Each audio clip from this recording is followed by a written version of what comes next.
Can we open up the February 27th of 2023 Special Charter Review Committee meeting? And with that, before we start, the open meeting law. Pursuant to the open meeting law, any person may make an audio or video recording of this public meeting or may transmit the meeting through any media. Attendees are therefore advised that such recordings or transmissions are being made, whether perceived or unperceived, by those present and are deemed acknowledged and permissible. And if we could all, where's the flag? Because we would like to start this meeting with the Pledge of Allegiance, please. No flag? Where is it? I don't know, there's no flag, but can we do it anyways? Thank you. I pledge allegiance to the flag of the United States of America and to the republic for which it stands, one nation, under God, indivisible, with liberty and justice for all. Thank you, everybody. And if we could take attendance, starting to my left, if you could just state your name, please. Dan. Dan Orbawa. Paul Machado. Tim Campos. Rena Brown. Tracy Almeida. Kathy Nemkovich. Laura Washington. Mimi Larrabee. Thank you. And an email went out with the minutes from January 30th of 2023. But before a motion is made to accept those minutes, there were two typographical changes, not in substance changes. Under members present, ex officio, first paragraph after Alan Rumsey's description, it just said ex officio. The minutes that we will be the subject of the motion say member after that. And on the third page, first paragraph, election of officers under the secretary part, it says Paul Machado volunteered, T-O instead of O-Y. So two typographical changes, not changes of substance. Is there a motion to accept the minutes? Hey, can I just, Oh, sorry. can I just a quick correction on the spelling of my name. There is no T on page 2. Okay. There's no T in my last name. So on page 2, where it says Kathy Nemkovich, it is spelled Nemkovich, no T. Okay? So other than the three typographical changes, member to paragraph 2, no T under Nemkovich and adding T-O instead of O-Y on page 3, is there a motion to accept the January 30th minutes? Motion to accept the minutes of January 30th, 2023. Motion made by Dan, I'll second. seconded by Tracy. All in favor? Aye. Motion passes unanimously, I believe. Okay. And let's just, Mr. Mitchell, will you care to introduce yourself? I'm John Mitchell, member of the Charter Committee. All right. Nice to see everyone. Thanks, John. And at this time, we'd like to take some public comment. So if you want to do public comment, just kind of raise your hand or stand up, and we'd be more than happy. If you could give us your name, that would be fine, too. Oh, well. My name is Edward Alferos, last name spelled A-L-F-E-R-O-S, Leamington Hancock Street, Warner, Massachusetts.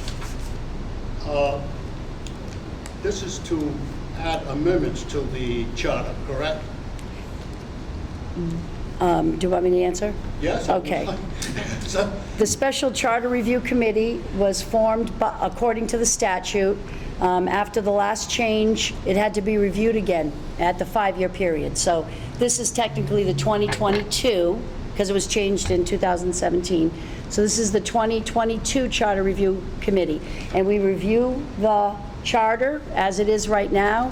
And by June 30th, we have to submit a report. And the report will contain suggestions, advice, comments. if changes are made, for example, say the change of the amount of time the mayor can run. Also, how long he's going to serve. Wouldn't we have to vote on the changes? So according to our charter, let's say, this is a hypothetical answer, if this committee submits a report to the city clerk, because that's how it goes, and the report says, listen, you know, we, as a committee, suggest that these changes should take place with the charter. From the city clerk, it would go to the city council, and they would yay or nay it, and then it would go to the mayor, and he would yay or nay it. Then that report or proposed changes goes to the Attorney General's office, to the Municipal Law Department, to review it and see if it conflicts with state law, because state law preempts. And then and only then, if they send it back and say it's okay, it would go on the ballot. The voters would vote. The last time I spoke on the recall thing. Now, every elected official can be recalled, correct? According to the charter. Now, is that based on how many people voted in the last election, or on people who are unregistered? Are you asking how the recall procedure takes place? More or less. Because, I would like to defer that to our clerk, because he is extensively, he has much more knowledge about how that recall procedure took place in the past, or how it's laid out in the charter. Mr. Machado. The first step is that there has to be enough signatures collected by the petitioners. correct. If those signatures are collected, a sufficient number of signatures are collected, then it is a special election is scheduled. There's other procedures in that. Yes. But first is collecting sufficient signatures, then the city clerk's office approves the special election. I realize that part of it, but the question is this. That when people sign up for it, you have to meet a certain deadline, and also a certain amount. Is that certain amount based on the people who voted the last election, or the people who were registered to vote? Because as you know, have any of you ever seen 25% voting? I don't see any raise their hands. Next question. Last comment. Let me just clear this up. So would you like the recall portion of the charter revisited? Yes. Okay. Now, this is a statement, or it may be true, may not true. As we all remember, we had a recall. And the person who got recalled. But his name was on the ballot 3 times. Now, if that recall, which it did, pass, that office comes vacant immediately, doesn't it? More or less, he's not running for a re-election. He's running for a spot that he's been vacated on. Last thing I will say on this, I don't remember the mayor who got recalled, got back on the ballot, and was put into office, ever got sworn into office. Am I wrong? I can't answer it. Thank you. Thank you for your input. And just to review, you'd like us to review the recall provisions Yeah. and the term limits and the time that the mayor serves? That's correct. Okay. Thank you. Also, recall should be on a separate ballot. Right. This baloney of coming out of the same thing, that was stupid in my mind.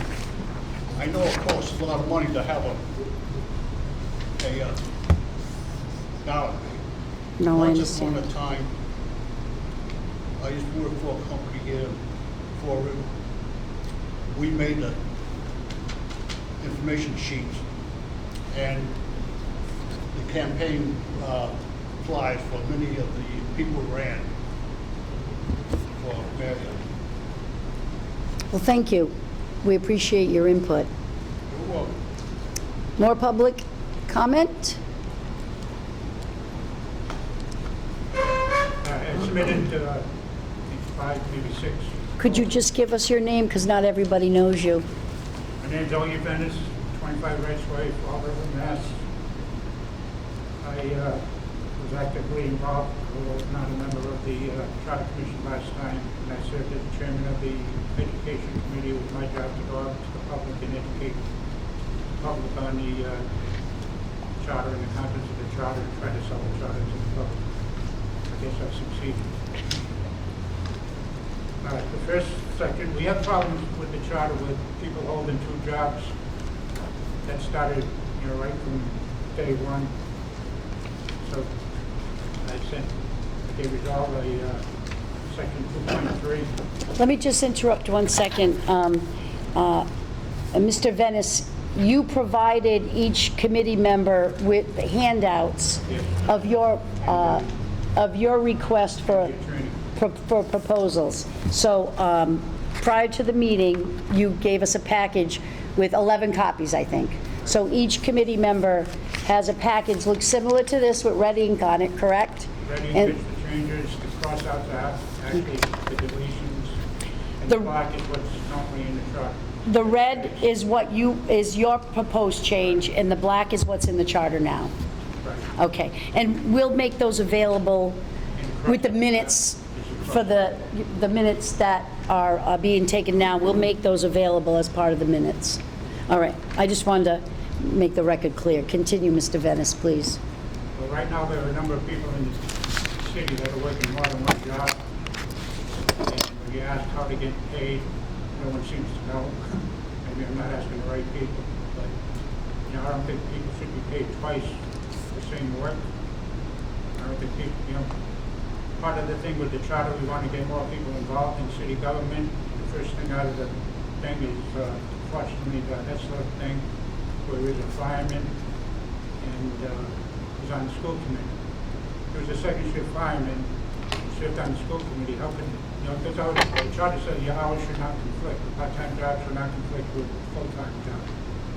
So those hours conflict. I know personally, I talked to him and he said, oh, when that happens, when the school committee meeting comes, I got to call one of my fellow firemen and he comes in and works. If our person comes in and works a time and a half, then Hetzler will go back and, okay, you owe me a day. Hetzler will go back and work for the person that replaced him. So both of them will get time and a half where they, at best, we've got straight time pay. But anyhow, the first one deals with the city council. Now, remember, the city council, they can currently receive both compensation for city services, the city council and city employment, for which a salary or other emolument is payable from the city treasurer, but shall have the right to choose which compensation he shall receive and which compensation he shall waive. Any hours worked in a part-time position shall not be the same or otherwise conflict with the hours worked in a full-time position, which I just talked about. And no person shall be paid twice for the same hours worked. I mean, I remember this year we had one girl working upstairs and she had 4, maybe 5 positions.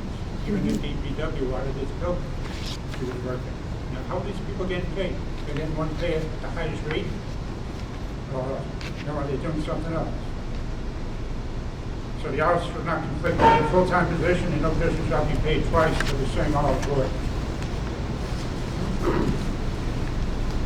Second thing is section 3.5. And that deals with suspension of, I'll try to get short, that deals with suspension of certain officials. People are indicted.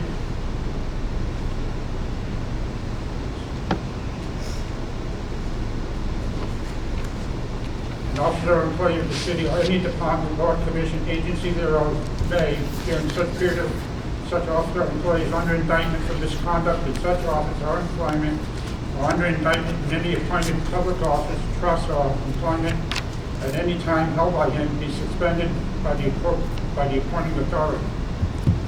So if there are any workers, board members, regular workers, city officials, if they're indicted, then the appointing authority, which in most cases is the mayor, can suspend it. And This says no person suspended shall receive any compensation or salary during the period of the suspension, nor shall the period of the suspension be counted and computed into sick leave or vacation benefits or seniority rights, nor shall any person who retires from service under such suspension be entitled to any pension or retirement benefit. Notwithstanding any contrary provisions of the law, but all contributions paid by him into a retirement fund, if any, shall be returned to him subject to section 1532. Criminal proceedings against a person who is suspended or terminated without finding of guilty on any of the charges. You had 17 charges and you found guilty on one, on which he was indicted. His suspension shall forthwith be removed, and he shall receive all compensation salary due him for the period of his suspension, and the time of his suspension shall count with him in sick leave, vacation, seniority, and other rights, and shall be counted as credible service for the purpose of retirement.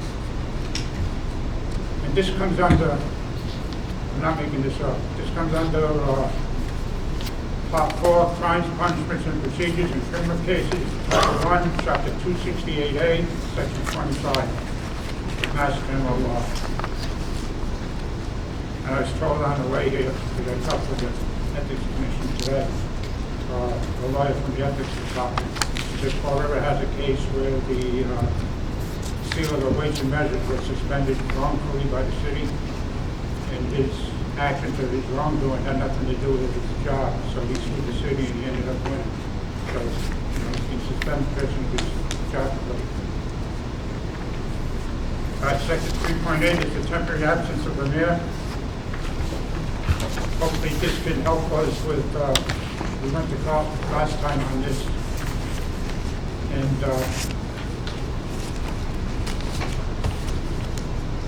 my proposal is to change to whenever, by reason of sickness, incapacity, short-term absence from the city, or other such cause lasting more than 3 working days, the mayor is simply unable to perform the duties of the office. The president of the city council shall be the acting mayor unless the president of the city council is unable to serve. In such instance, the provisions of section 3.8C shall apply. The mayor shall notify the city council president in writing of an absence of the mayor from the city for a period of 3 or more successive working days. This is something that the city council was not happy with. The mayor would just take off and not tell anybody, he wasn't even in the city.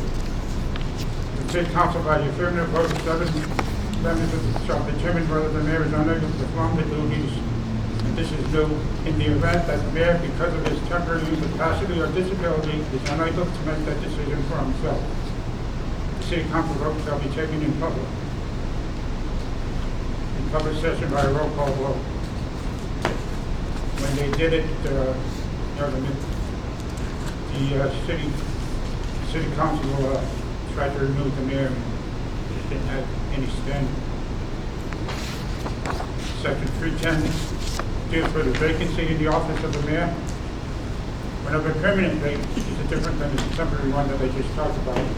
Whenever a permanent vacancy occurs in the office of the mayor by death, removal from office, resignation, or other reason, the vacancy in the office of mayor shall be filled as provided in section 3-8A. If the council president is unwilling or unable to serve, the provisions of section 3-3 shall apply. The person replacing the mayor shall be sworn to office immediately in service of the mayor for the remainder of the expired term and not act as a member of the city council. I really don't see anything wrong with that, because the mayor took a leave of absence and took part being in city council presidentship for whatever it was, a month and a half, 2 months. And this is basically doing the same thing. Recall. Here you go, my friend. The big changes on page. Motion to waive the time limit. Second. All in favor? The big change in the recall language is, if a vacancy occurs in said office after recall election has been ordered, the recall election shall not proceed, and the vacancy shall be filled where applicable, according to section 211, fulfilling vacancies for the city council, section 310, fulfilling vacancies in the office of mayor, and section 4-8, fulfilling vacancies in the school department. The person filling such a vacancy, filling a vacancy in such office, created by recall, shall hold that office for the remainder of the unexpired term. If recalled, the recall office holder shall thereupon be removed and the office vacant. What's it say? It's the same language. The office holder shall continue to perform the duties of the office to which elected until a recall election is not recalled. The office holder shall continue in office for the remainder. So basically, following the language for vacancies, and also after, for the recall, no more second election. You got one box. You know, you vote for the recall. If the thing comes in, you want to recall him, then the president of the city council takes it if it's the mayor. The president of the city council takes over. If it's for city council or school committee, then the next highest person then with the votes. Same thing applies there. And the last one I have, which is in sections 1 through 5 tonight, but mine. An elected official or officer or employee of the city or any department or commission or agency thereof who has been convicted of a state or federal felony while holding such position, or who has been convicted of a state or federal felony for misconduct in any elected or appointed office, trust or employment at any time held on him, shall be deemed to have vacated the position. Period. Like, based on mine, I crossed out the rest. He shall not be eligible to hold any elected or appointed office or employment with the city in the future. To get a legal opinion that can stand in the state legal court, I leave that up to the 12 ways of that committee. So those are my suggestions. Try to take what was wrong with our charter, the most apparent things, not getting into what wasn't. The rest of the charter went through, no problems, but either elected or not, that's a different issue. But the problems that we had, I tried to address in these 5 things. Thank you, Mr. Venice. Thank you. Any other public comment, public input? All right, seeing none? I got one thing. Okay. According to the charter, in the past 5 years ago, I was working for the school department as a lunch lady.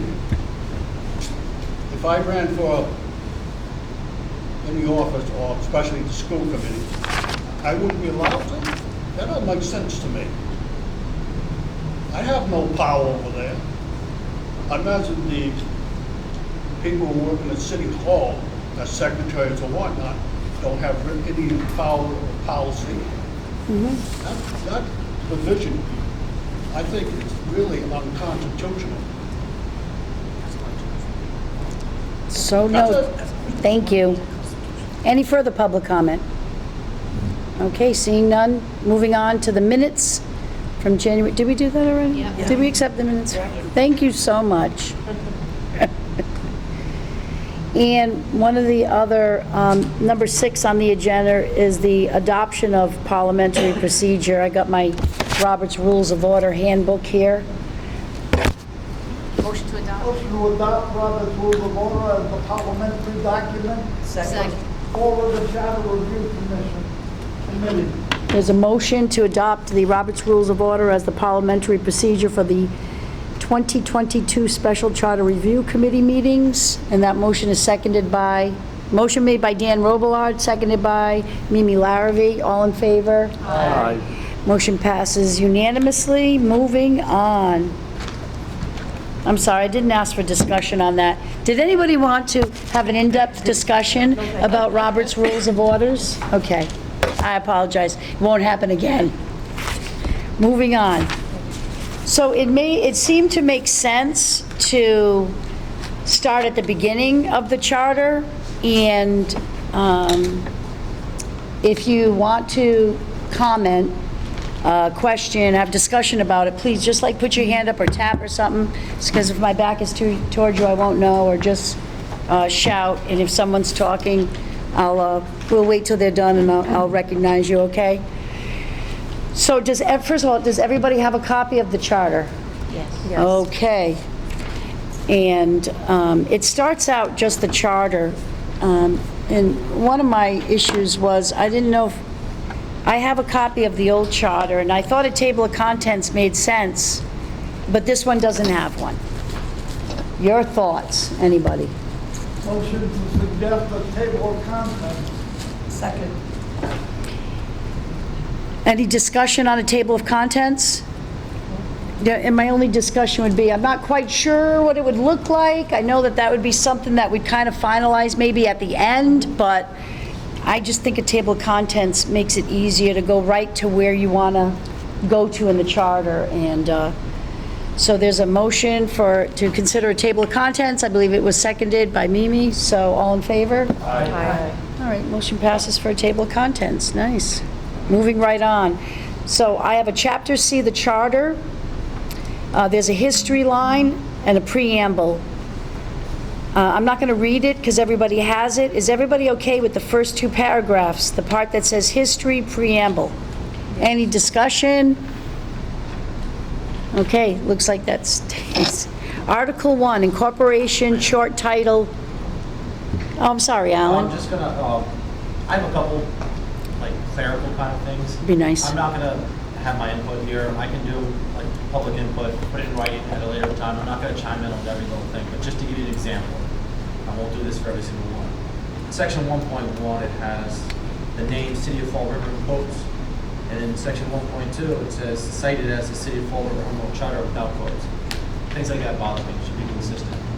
So I can put that in writing. It's not up for discussion. I won't do that every time we come where they're missing a capital or it shouldn't be capitalized, things like that. I'll just put it in writing later. Oh, it's typographical errors. Well, yes, we'll call it that. Okay. Clerical errors, typographical errors, Inconsistencies. things like that. And where's the first one you see? Section 1. Right above it. 1-1 incorporation, is it spelled? Oh, Now, in 1.2, in my opinion, the City of Fall River Home Rule Charter should also be in quotes. On the Right. basis of 1.1, where City of Fall River is in quotes. And for Right. example, in 1.1, where it says City of Fall River, city is capital C, and the rest of the document, it doesn't have a capital C. all right. So one, Things like that, right. I don't think we need to have detailed discussion. I'll just put it in writing or give somebody a marked copy that they can use for later. Right. So 1.1, City of Fall River will stay in quotes. Is that fine? Yes. And then 1.2, City of Fall River Home Rule Charter should be in quotes, Just City of Fall River. City of Fall River. and leave out, Home Rule Charter. well, it's Couldn't be like- telling us what this document is. It's telling us the title of this Right, document. my point is, if I'm writing a legal opinion and I'm citing the charter, I should be citing the quote, City of Fall River Home Rule Charter, which I have done. Can Which we like should probably have declare quotes it's around the it. charter? The whole thing. Or the charter, something, it should be in quotes because we use quotes, the section above it. Right. And And city identify should be it and use the same capitalized. term throughout. Also known as the charter, instead of using And 20 words, Referred to as the charter, and that way, every time it's referenced throughout the document, it's the charter. as versus City of Fall River Home Rule Charter. Yeah, so that would be the Just for first- brevity, Yeah, right? that would be the first time it's referenced, and then it would be referenced as the charter or something. Same thing with the City of Fall River. It could be Fall River, it could be the City of Fall River, but we just need to set that identifier and use it for the rest of the document. And that would be much cleaner. Right, because if you go up to Chapter C, it's just called the charter. It's not called the City of Fall River Home Rule Charter. Like the document itself titles itself the charter. And then and the title of it is the city, so the top should be City of Fall River. So see where Chapter C is, it says the charter? That should say City of Fall River Home Rule Charter. And then down below, 1-2, referred to in this document as the charter, right?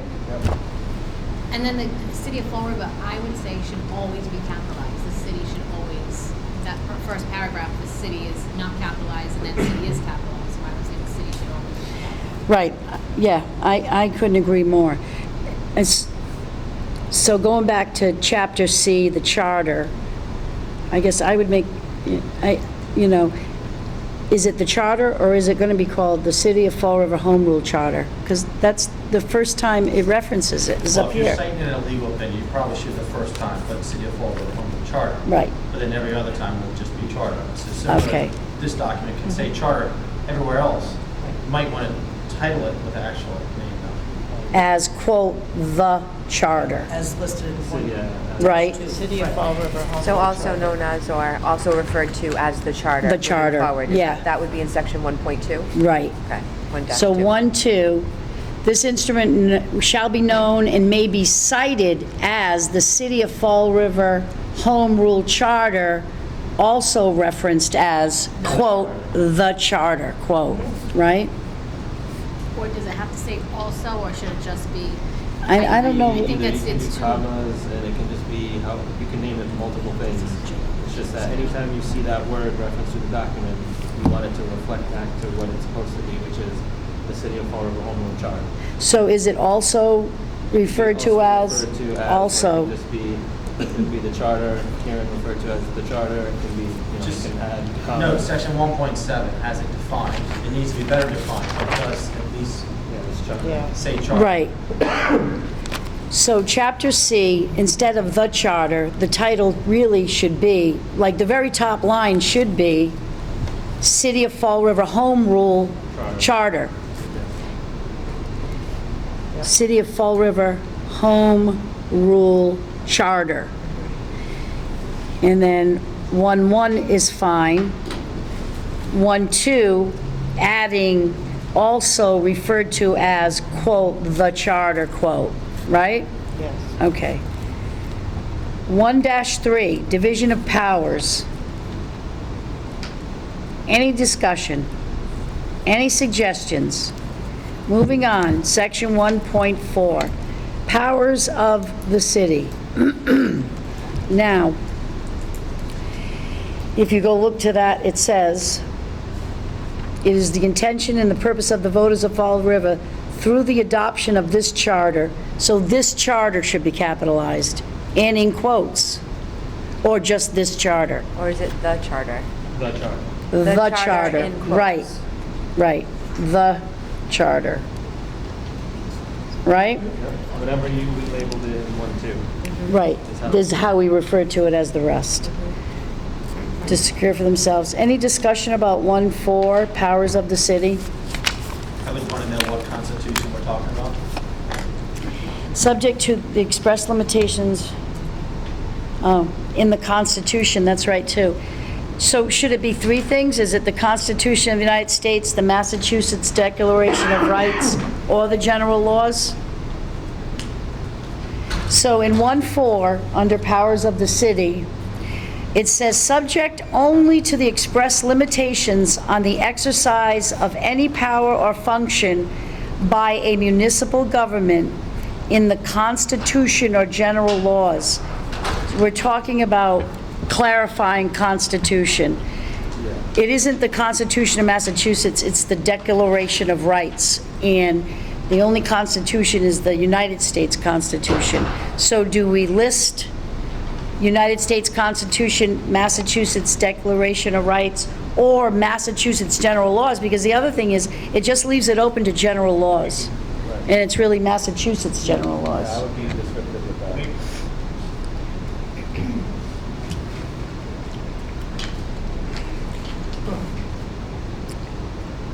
Alan?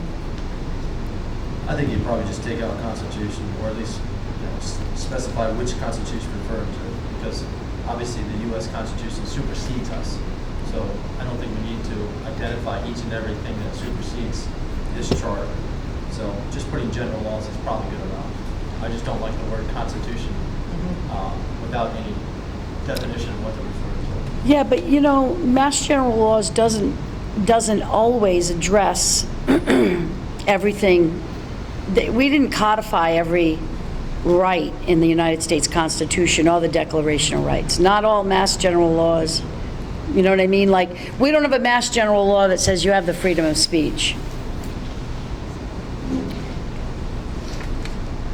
I think it should say United States Constitution, Massachusetts Declaration of Rights, or the Massachusetts General Laws. That's kind of how I see it. All three? Would we have to? I think so. We have to put them in the definitions as well, though? Yeah. Yeah, absolutely. I don't know, you don't refer to it again. Well- Fine, just identify it as the United States Constitution. See, like, because in the definitions, it has general laws, the general laws of the Commonwealth. Yeah. We don't have constitution, so maybe in definitions, we put Constitution, United States Constitution. Why not? Can't hurt, right? Right. I know somebody somewhere is going to say something someday. Over descriptive is better than under descriptive. That's what I think. Yeah. Over descriptive, because you always end up in a courtroom. So, Being very explicit. right. Say, Tracy? Being very explicit, I think, supersedes anything. So I would vote for being very explicit. See, because if you go to definitions, I want you to look, 10 and 11, both address general laws, both mean two entirely different things. May Right? not be apparent to everybody who's reading it, though. I mean, I know for the court of law it is, but just for clarity. I wouldn't have, yeah, I'm not an attorney, so I wouldn't need clarification on that as a layperson. You would. I 100%. So then, powers of the city, change that line to say, subject only to express limitations on the exercise of any power or function by a municipal government in the United States Constitution, Mass Declaration of Rights, or Mass General laws. So I just want to restate that because they didn't hear me. I'm not an attorney, so as a layperson, if we're looking at 10 and 11, I wouldn't understand the difference between general laws and general laws. So to be explicit as possible would help me and probably anybody that's not an attorney or Mr. Venice understand it. I mean, the only thing is, it is, in the definitions, it is broken down based on capitalization. So, Right. I mean, I don't think it's wrong if we add more, but we don't technically have to, because you will see it, it is defined in the next. So, I don't think it's wrong one way or the other. I just don't think we need, I think adding the Mass Declaration of Rights, I think is important, because that's our Mass Constitution. Right. And that's not defined anywhere. Right. So I think that would be good. Adding the U.S. Constitution, I don't think is a bad thing, just to add. Right. So put United States before Constitution, comma, Mass Declaration of Rights, or general laws, and general laws is here. defined. If Yeah, I it like wasn't that. defined, then we would need to go, define it in that section, but it is pretty clearly defined. Yeah, I like that too. I like that too. So change it to United States Constitution, Mass Declaration of Rights, or general laws, and general laws has a definition. Correct. Sounds good? I think so. Yes. All right, so it's 1-4. Just one more time. That's what happens when you get 4 lawyers on a... So the sentence will read, subject only to express limitations on the exercise of any power or function by a municipal government in the U.S. Constitution, comma, Mass Declaration of Rights, or general laws. It is the intention and purpose of the voters of Fall River, through the adoption of the charter, In quotes. in quotes. It should be the city of Fall River. I think it should be the city of Fall River as well. Whatever we define it as above. Is that? I'll say, okay, so wait a minute, I got a question, layperson.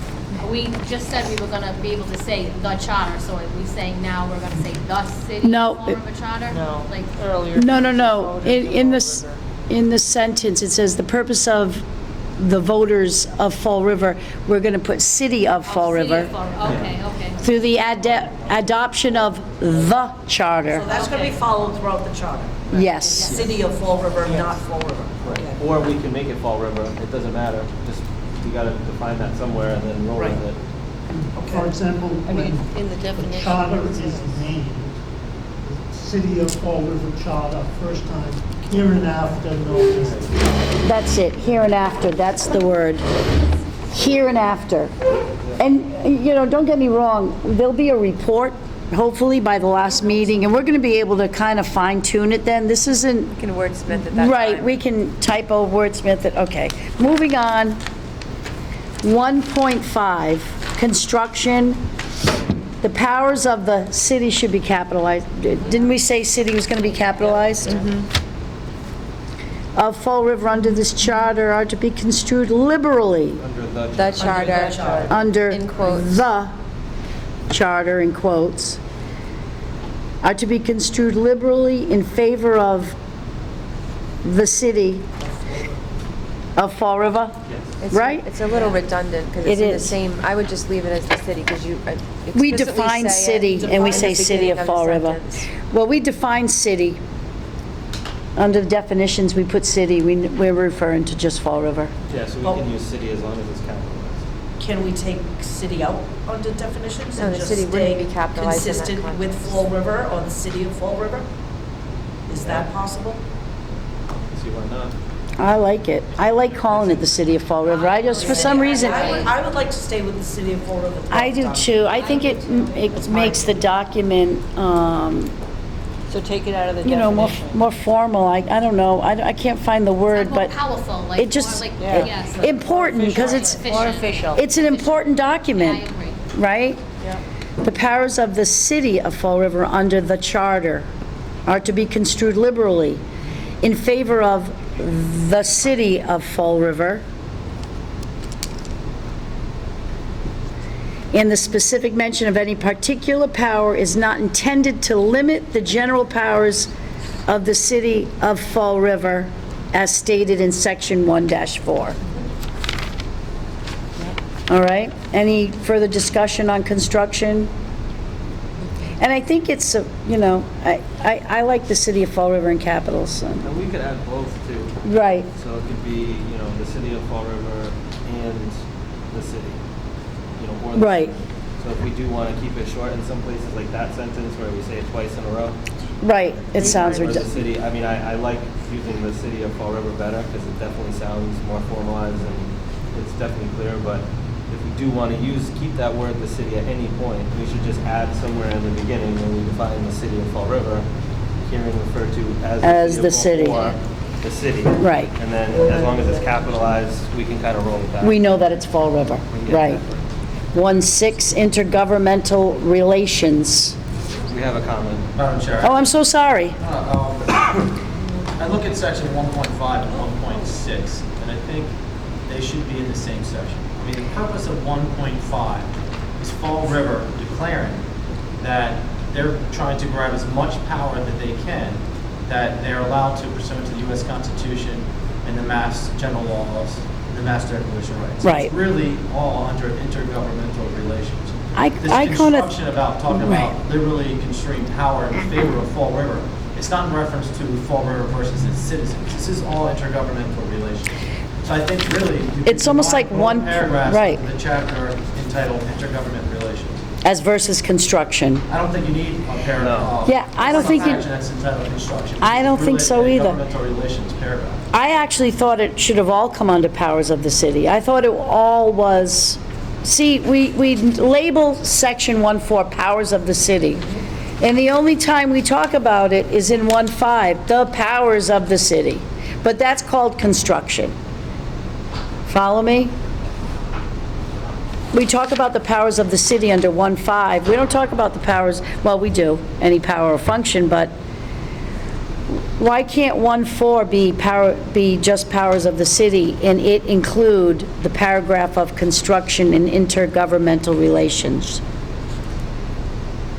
That's Up for discussion. Ex officio. Yes, that was my thought when I read the three paragraphs. You could maybe combine them all into one section. Right. But at a minimum, two sections. I don't think you need three.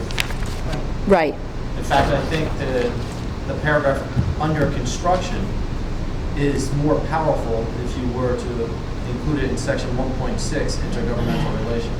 Because then it's clear, you're not trying to take away power from the people, you're trying to make sure that Fall River reserves the right to its power that's not already granted to the federal government or the state government. right. Subject only to express limitations in the United States Constitution, that has to have Mass Declaration of Rights in there too.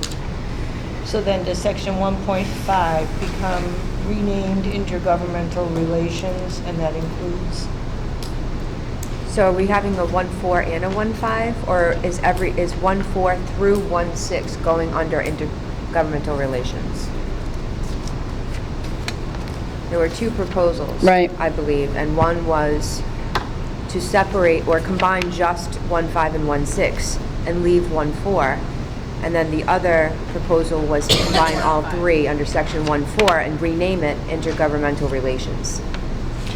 Is that correct? Yeah, or why can't you just name it Section 1.4, Powers of the City and Intergovernmental Relations? Could do that. Yeah. Take out construction, put all 3 paragraphs in 1.4. Or do you take out intergovernmental relations, that title? Is it the title that's kind of redundant? I don't know if you, I think you may be right. Powers of the city alone is a fine title. And then make sure that, I mean, it's kind of redundant in all 3 paragraphs. Talk about the power of the city. And that they include everything under 1.4. Right. 1.5. That's kind of what I thought, because Or in our table of contents. powers of the city, because 1.5 says we're going to construe them liberally, and 1.6 says, you know, they're limited by the Constitution, the Declaration of Rights, and Mass General laws. And I think that all comes under powers, because you don't just define the power you have, you define how you can use it, what its limits are, all under powers. Yeah, anyways, I like that too. Eliminating the titles only, 1.5 and 1.6. Then do we And then need- we just have 1.4 with the 3 paragraphs.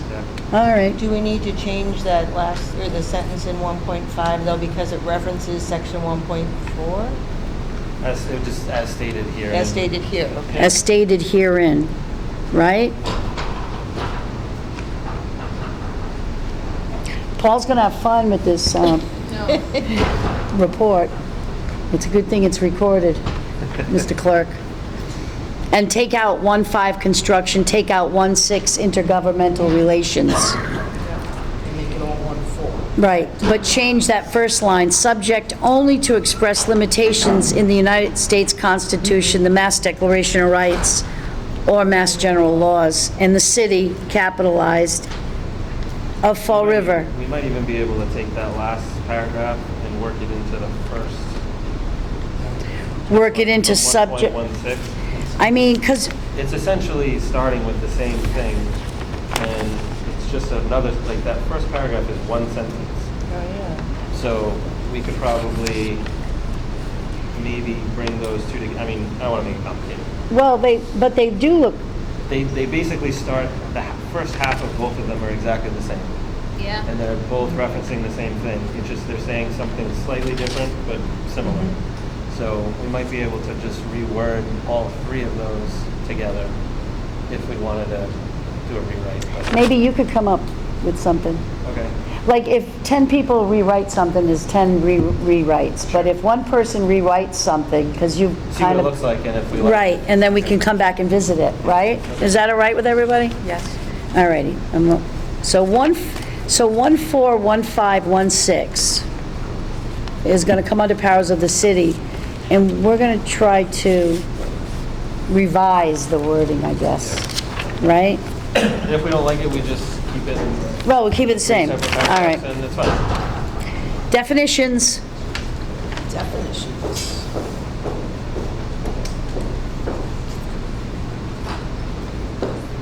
Madam Chair, if I may. Please. I just have a real problem with the phrase, unless the context clearly requires otherwise. Where is Don't that? have the context clearly established otherwise. Where are you? You're defining First line. your words. You're giving it its definition, you're giving the power, right, Okay. 1.7. And the intro sentence almost ruins that. Yeah. I think you should just scratch that out. The word Take shall out be- unless the context clearly requires otherwise. Why have Like, why is it there, I though? I don't know, I'm not That an... makes it e- confusing, I think it's a much stronger document if it says the following words shall have the following meanings. Yeah. Yeah, Right. I agree. But you know, there's been many a lawsuit over that word shall. Yes. So can I just ask, are you saying that it makes a less stronger case in the court of law? So if this document had to go to court, does that make it less strong? It strengthens it to remove that? Because people are going to be questioning why we're doing this. So what is the purpose of that? Okay, Not that most it's of what right. the lawyers do here is to play devil's advocate and see how somebody's gonna attack it, how somebody's gonna find an exception that you didn't intend to exist. So, if there's a word that you believe, as the author, is clearly defined in the definition section, you could have somebody say, yeah, But clearly, this context requires a different definition. And you may think they're completely wrong, but you're now giving them at least some authority to challenge what the intent of the document was. So my thing is, if you can't define What that, If you what can't put the words are context, accurately right. in the definition section, you're going to have problems Right. throughout the entire document. so I just think it's important to note the whys for people that are either watching at Right. home or going to understand, so that's important. So it strengthens the document in of itself, so people cannot argue the validity of it. So I think, and I agree with you on that, I just think it's important to state the why for people in layman's terms, so. This, unless the context clearly requires otherwise, if we define dog as a four-legged furry animal, right? We say the definition of dog is a four-legged furry animal. And somewhere later in this, we address a dog as a three-legged animal in a paragraph, where, right? The context of using dog in that later paragraph is different than we defined it, because we want to describe it as something different later on. And therein lies the problem. That's where the lawsuits, if it's clearly defined, now. Yeah. right. It creates a vulnerability, right? Right, Yeah, we're- right. So we're just taking it out, let's scratch that off right now. You know, I don't think it hurts to take it out, No. It doesn't add anything. unless the context clearly requires otherwise. Causes an argument later if you're using this word in a different manner, Right. right? You would just go back and Is that redefine kind of it. the simplest Yeah. explanation of it? Yeah. I'm fine with it. Any other? I have notes here. Oh, I wanted to enlarge emergency. And I wanted to know, does city agency also include committees or commissions? It's really a question. So, city agency, any multi-member body, any department, division, or office of the city of Fall River. Does that mean it doesn't include committees or commissions? Does, because multi-member body is a commission. And I think multi-member body should include board, because almost every committee is called the board. So should we include Yeah, language zoning at the board, end? planning board. What says, or licensing other board. body consisting of 2 or more persons? And I just think we should include that. So, under multi-member body, include board, right? Yeah, I just think it should be Council, there. commission, committee, subcommittee, comma, board, or other body consisting of 2 or more persons, whether elected, appointed, or otherwise, right? But, so, see, under city agency, do we refer them to multi-member body definition, or you just leave it that way? Well, it says that. Okay. Any multi-member Yeah. body. All right, So I think it's included. Well, number one, if I could make, before we get to 3, yeah. it's just, my opinion, poorly worded. Oh, this charter and any adopted amendments to it? If it's an amendment, it's adopted. We don't, and to it, I mean, it should be this charter and any amendments. Just unnecessary words. It's not Oh, an any amendment adopted, until take out? adopted. Yeah. Right. Yeah. And to it is unnecessary. Okay. So charter, this charter and any amendments, period. Or including any amendments. Because really, the amendments become the charter. Should we also put the actual full name of it there? City of Fall Yeah, River like Rule charter. And any amendments? Yes. Yeah. Yes, yes, the full name. So charter is the Fall River City of Fall. City of, wait a second, City of Fall River Home Rule Charter. I would just put after that, And, comma, including I amendments. thought, inc- I well, thought it had already been discussed in 1-2, It is. so that it's We just going want to to be tie. called the City of Fall River Home Rule Charter, hereinafter called the charter. correct. So I don't know that it would have to be repeated again. It's already been defined, hereinafter the charter. Yeah, but you know, which is why definitions usually come earlier. That's what I was gonna say, it usually starts. Yeah, so, exactly I mean, you know something, you're right. Because they're not wrong, We- but at the you same can. time, I want the whole City of Fall River Home Rule Charter in the definitions. So maybe you go table of contents, Definitions. definitions, Right. and then Then we don't have to be so descriptive. Right. on Yeah, later on? so, yeah, it's loose. But we still would though, you'd still reference it anyway, so it doesn't really, we Right. just want to be consistent, I think. And So maybe it goes table of contents, definitions, right? Table of contents. And then you get into the charter, so you move definitions to after the table of contents. Maybe definitions is, doesn't need to be a particular section. No, I think it just helps understand what you're about to read. I mean, they've given us definitions after we just read 6 seconds. Right, so table of contents, definitions, and then, right, so we're gonna change the order. This will go Yeah. after the table of contents. It needs a number if it's going to be cited. Right, so, if table of do you number the table of contents, or do you just leave table of contents? So then definitions will be 1-1, Yes. right? Right. Or it could be, yes. Yep. Or maybe it's Article 1. So we make definitions 1-1, right? Yeah. And then, and then you change the title of Article 1. It's really going to be definitions, incorporations, short title, right? Why don't we just move everything down? Yeah, definitions comes before, right? And then everything gets moved down.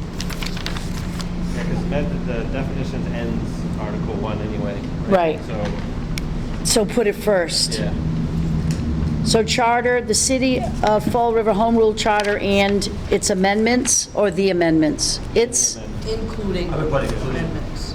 including city, the City of Fall River, city should be capitalized, I think, City of Fall River Home Rule Charter, including any of I amendments. don't think we necessarily have to say that. I think we're all in agreement that throughout the document, it's going to be capitalized. Yep.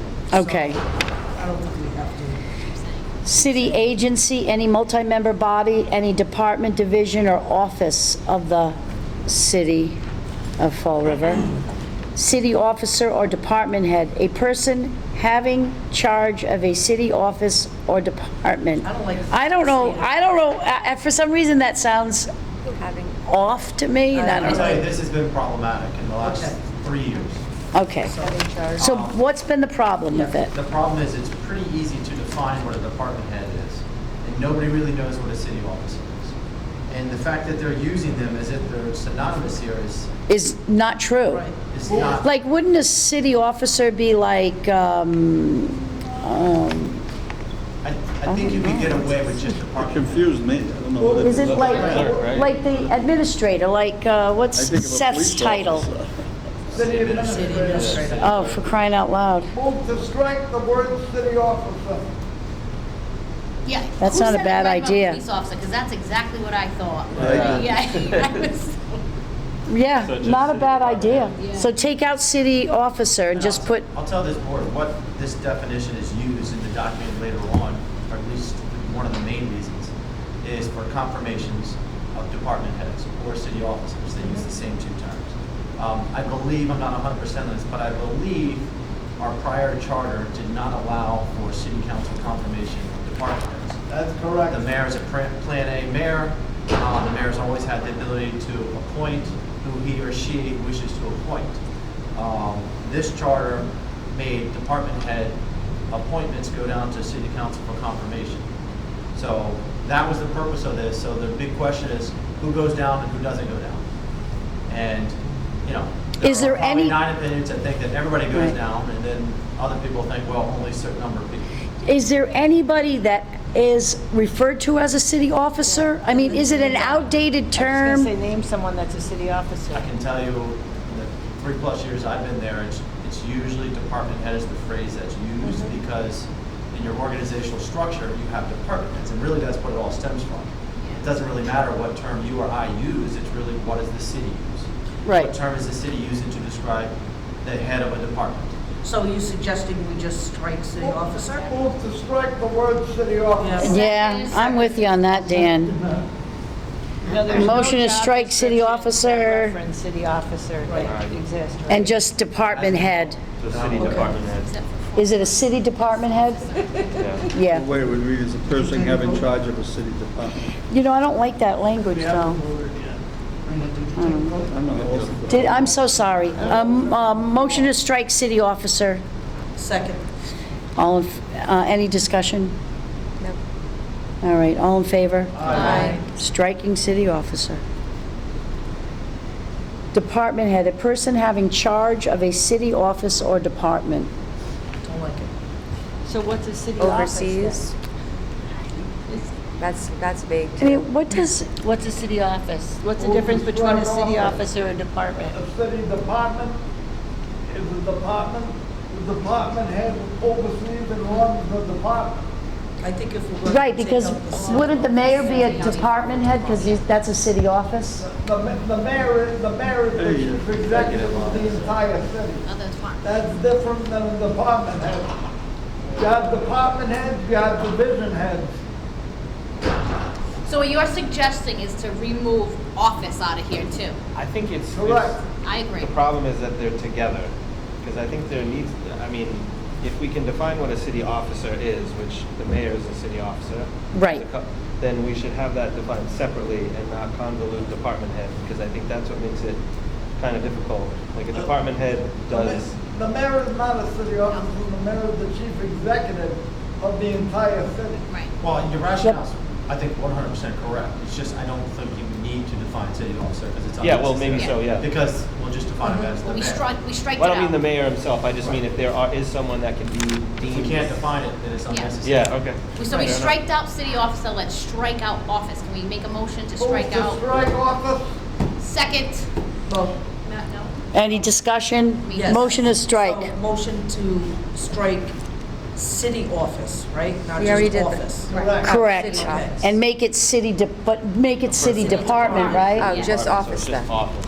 So I'll make a Office new or. amendment Striking office to or. make a motion We're to keeping strike, city department head, a right, person having city charge of a office. city I department. think he's doing it right. I'm just saying, can't, you know, so we can Dan, pass over I here.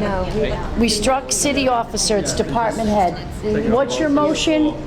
Yeah. Just to take out all office? You gotta take out or. He wants to get rid of city officer, of officer and office, right?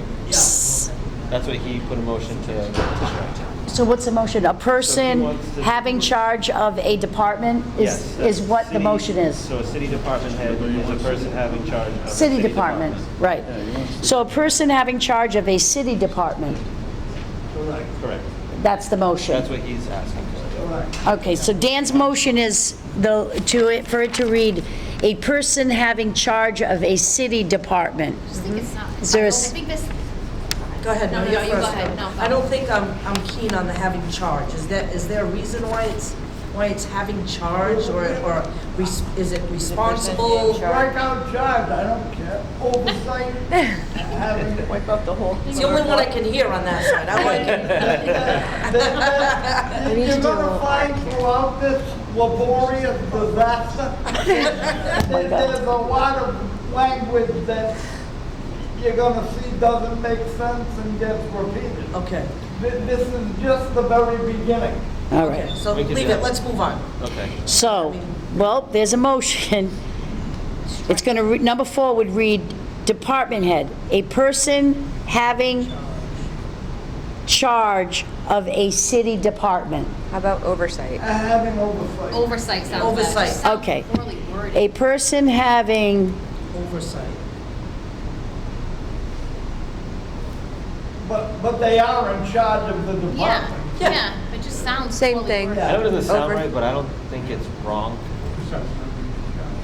Yeah, that's how I feel, oversight. No, Kinda. that adds a lot of ambiguity to it.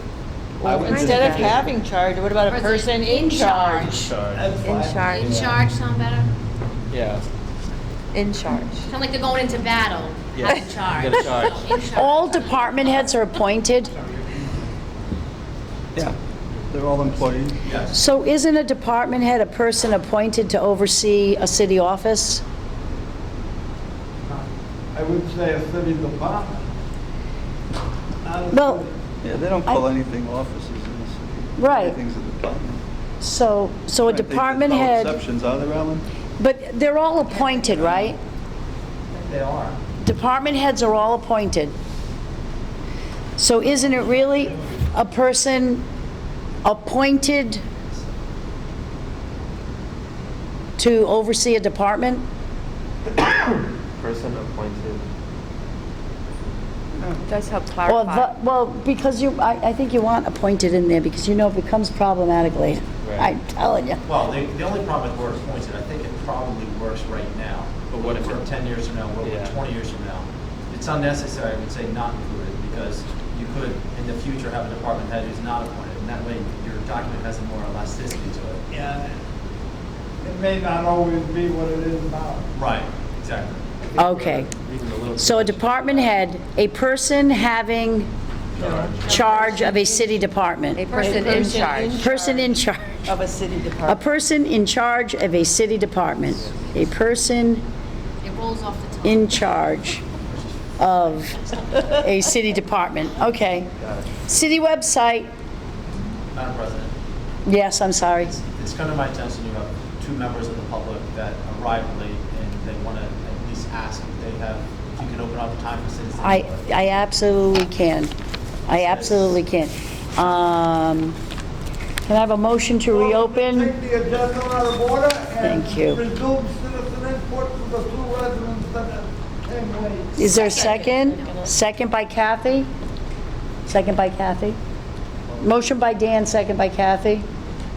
Any discussion? All in favor? Aye. Motion passes. Public comment? Please. I want to thank everyone for taking on this task. Could you give us your name? Nelson Vasquez. Hi, Nelson. Thank you. Address for the record, please. Yes, 210 Sunset Hill, Fall River. I know that the language within the charter, can be kicked around so many directions. Attorney Ramsey, I believe this thing's been defeated in court so many times. It requires some attention to be looked at, to be rectified, that it's fair. But my thing is, I know that, I don't know if this board has came to the recall portion yet. I don't know if that's been discussed yet. Not yet. All right. I know there's going to be a lot of attempt to wanting to rehash that whole thing and make it more, I guess, I can't think of a word, but my thing is this.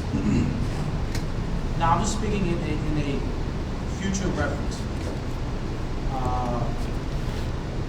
If someone is indicted, for whatever the case may be,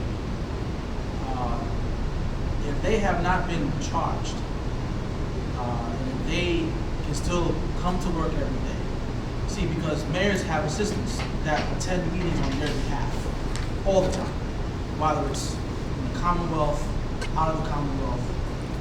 I'm part of the Flint Association meeting, or board, I should say, and Senator Mike Rogers had his own assistant appear on his behalf, even though he's supposed to be there, because he has other engagements.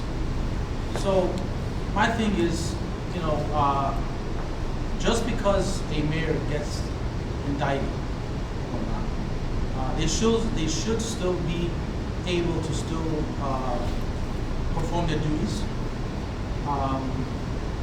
Because I think in the court of law, everyone's innocent until proven guilty. That's why we have a court system to determine that. And second, just because a mayor gets recalled on a top of the ballot, does not mean he or she, I have to put she, I think we Yes. female mayors. It has to happen. I'm gonna say that in front of the camera. That person should still be able to fight for their job, because it's up to the people to make that determination after assessing all of the candidates, because technically the first question just basically says, should this election be allowed to go forward? And then that's the case, they assess and make the determination.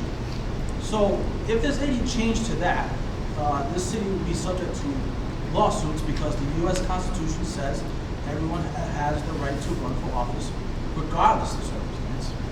And they're gonna point to the ballot that was used recently, and it's gonna show that, hey, he was allowed to run for office, why can't I? And so, it's just, we cannot expose our city's taxpayers to unnecessary lawsuits because a new potential charter would say, just because you've been recalled, you cannot appear at the bottom of the ballot. You can't do that. It's not democratic. And quite frankly, it's illegal.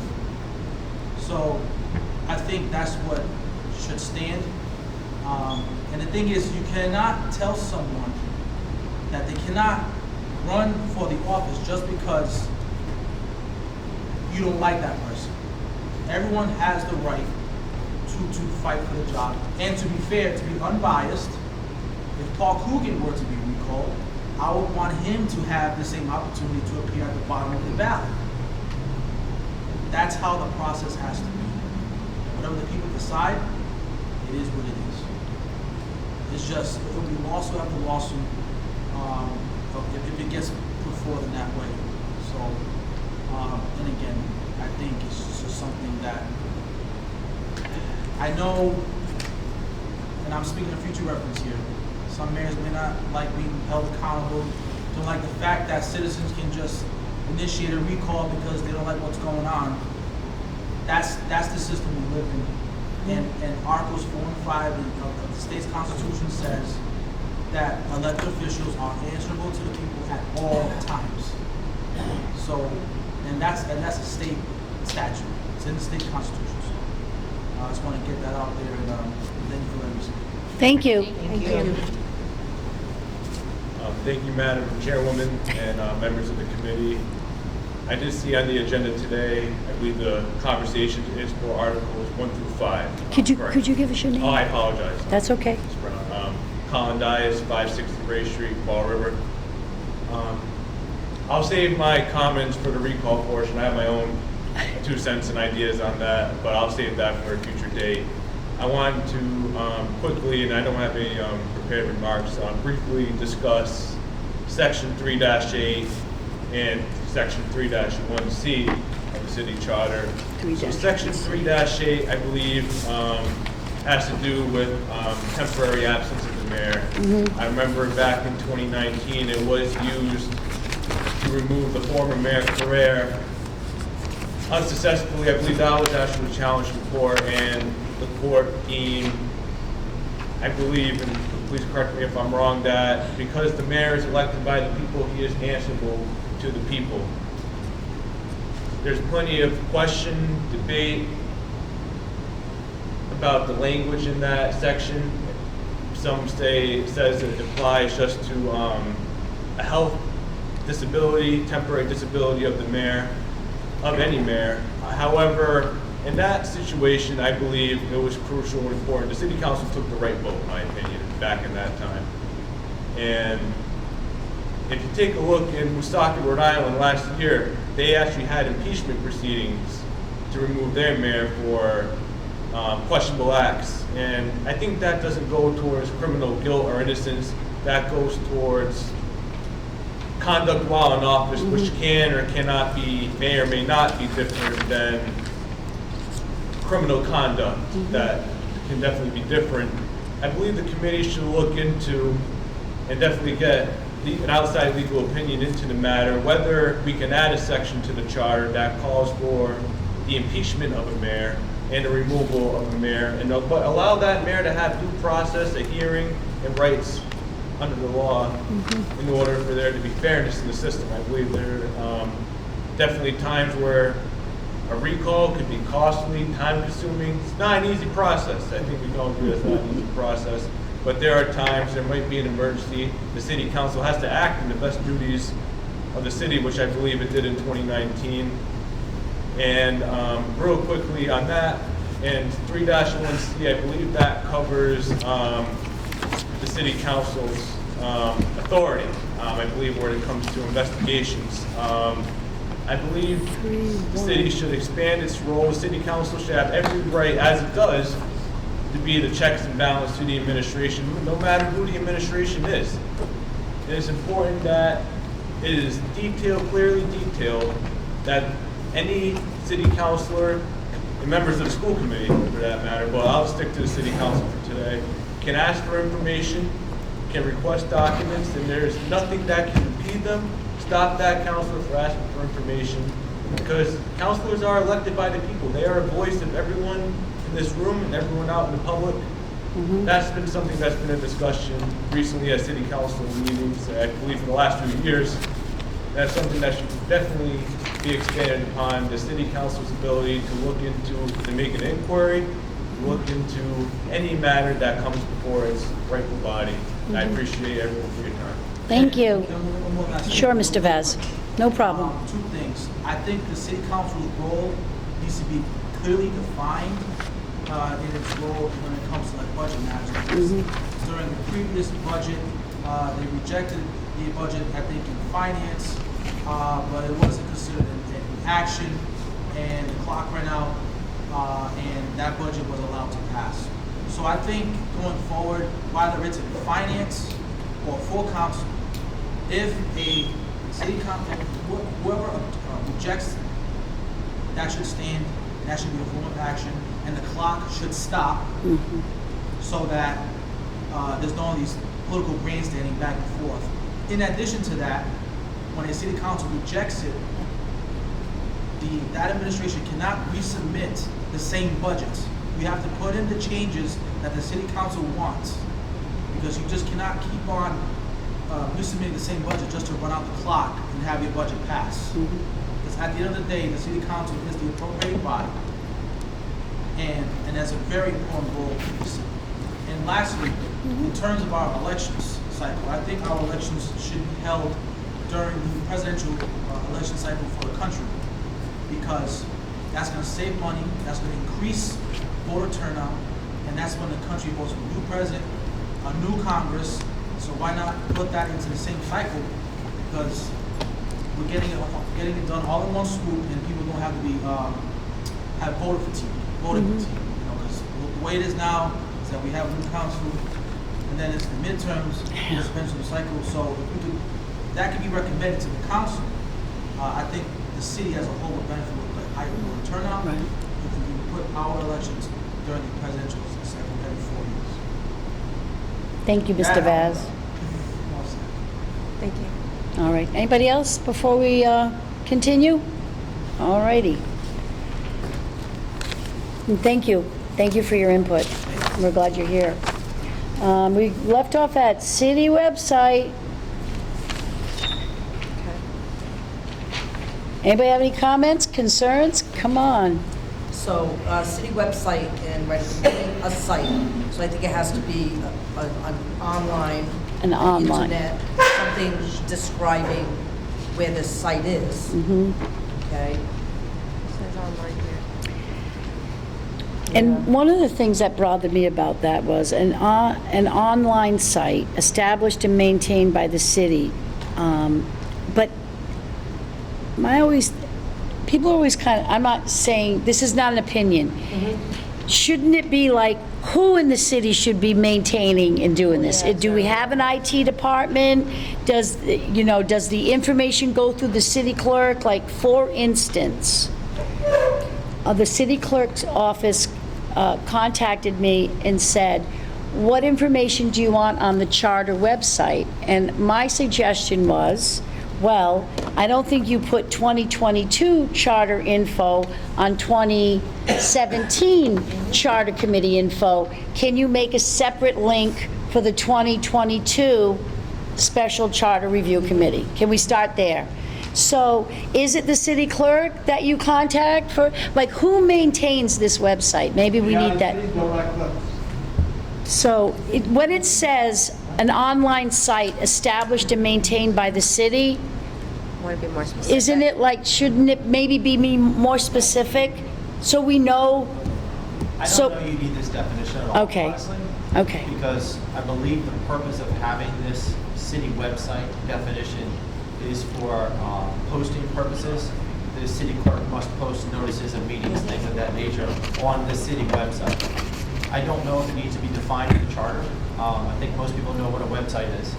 And it's possible the definition could change. There are, whatever it's cityoffallriver.org or whatever that city website is. I'm not sure we need the definition. Well, I think you need to define it because elsewhere in the charter, they refer to the city website. Right, but But isn't it kind of it's, I would say we definitely need to take out some parts of it. Yeah, it's Whether long. on the internet or access to electronic means, I mean, you're accessing the internet from the electronic means, so I don't think any of that at the end needs to be there.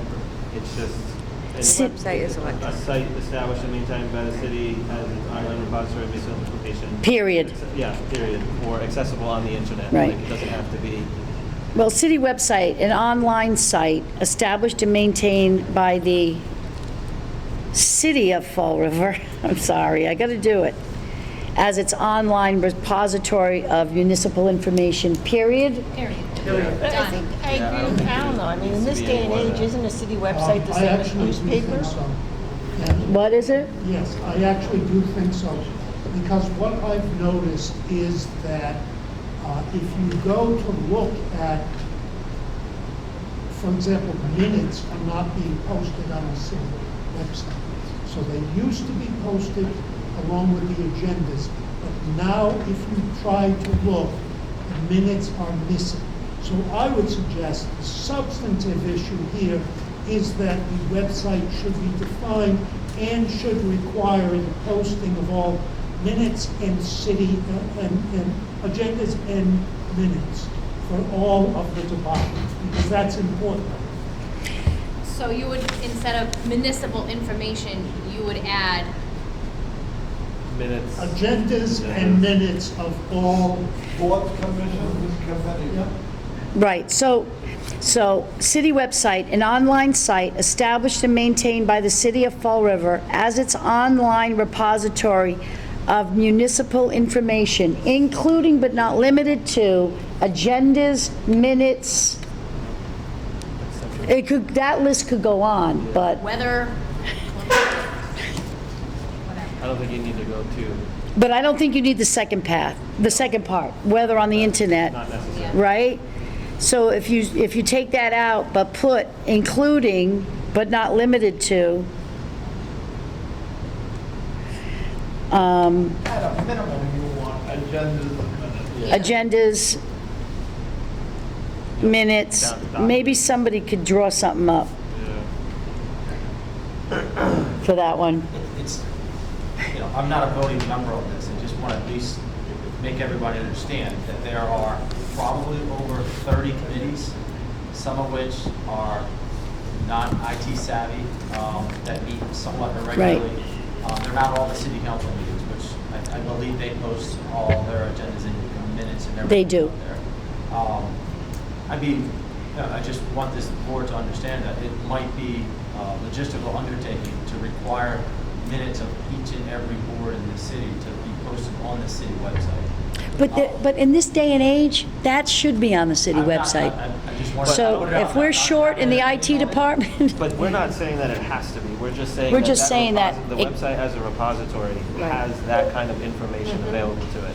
So if 9 out of 10, committees do it, that's fine. Right. And someone should be able to say, if I want to look for this information, I know I can go to the website. We're not listing what committees. No, We're no, just- nothing like But that. if it's in the charter, somebody might run and say, I should be asking this information online, where's my minutes? True. And so we could get in trouble with that. Yeah, it's true. For that one committee that didn't publish or So then just leave it post. as online repository of municipal information. I mean, that's, My suggestion was that all committees, agendas, and minutes should be published, because I know that I have tried. Absolutely. I have tried. I'm in agreement with you. I know, but is that the is that that a wouldn't be the definition definition. or is that a would be different somewhere section in the else charter? The charter. I think it's more for an ordinance, personally, but as it Motion says, to that's just my require opinion. all boards, commissions, and committees to post agendas and minutes of all meetings on the city website. But is that a definition, is that That's as not a part of the definition. definition or that's just a We're different? getting to like No, we're getting actual deep. Yeah. descriptions of something. Yeah. that- What we're doing I is don't- The defining the definition website. of a city website is the city repository. What- Yeah, that's it. Can we return to this section? We can. Yeah. Is that a motion to table? Section- Not indefinitely, though. Wait a minute, Okay. I'm sorry. Okay, no, we're having more discussion, go ahead. Go ahead. I want to hear what Attorney Machado wants to say. I don't know if there is a section of the charter that talks about the IT department. There is not. Specifically. There is not. There is not. And that may be a But recommendation. it could be something that we add. Well, I think that I mean, I think we certainly need to Technology has changed quite a bit address since, the yeah. changing technology. I don't doubt that, when I read this, I went, I marked down that that was one of the definitions that we needed to fix, and I thought that the charter should address how its citizens get its information, right? So is there a motion to table the city website? I second that. Yes. Any more discussion? We're just gonna, This motion to table is non-debatable. I, If there's a motion to table, we Right. have to take a vote. is there a second? Non-debatable motion. Right. Is there a second on the motion to table the city Second. website section? There's a second by John Mitchell. All in favor? Aye. Okay, so in section 1.7, number 5, city website, the motion to table that has been allowed. Moving on. Emergency. I actually wrote notes. I thought it needed more. My notes are too weak. Me too. I agree. I actually put in mine, including but not limited to acts of God, like the weather, fiscal, financial. I mean, We could definitely add. because COVID taught us a lot, right? Yeah. About emergencies. Yeah. Well, I think the acts of God in there.